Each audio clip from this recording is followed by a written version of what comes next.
ধরো সোম চলাই সমৃদ্ধি চলে জোড়া হাততালি হ্যাঁ চলে চলে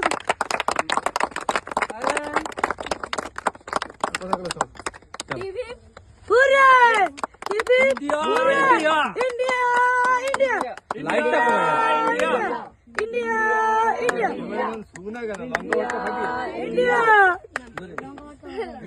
বল গাই দাও ইন্ডিয়া ইন্ডিয়া ইন্ডিয়া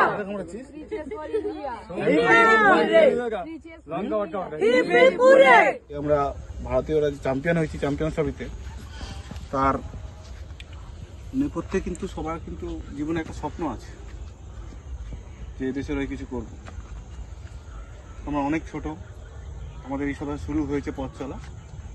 প্রত্যেক দিন নিজের দিকে অনেক বেশি চিন্তা ভাবনা করতে হবে যে আমরা এই কাজটা করছি কত নিপুণভাবে সেই কাজটা করব।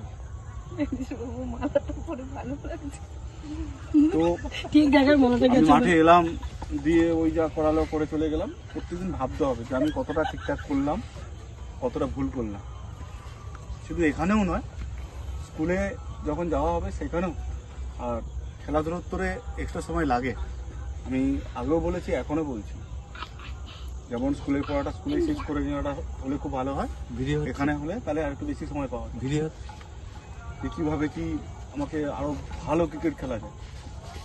ভালো ক্রিকেট খেললেই তখন ক্লাব ক্রিকেট, স্টেট, তারপরে যেগুলো যেগুলো আসবে। কিন্তু তার আগে আমাকে ভালো ক্রিকেটটা খেলতে হবে। কীভাবে হবে সেটা গ্রাউন্ডে না এলে হবে না। কোনো ঘরে বসে বসে ওই স্বপ্ন দেখা যায়নি কোনো। মাঠে এসে স্বপ্ন ভাবতে যে আমি এটা করবো, আজকে আমি এটা করবো সবাইকে। আর তার সাথে পড়াশোনাটা একটু লাগবে।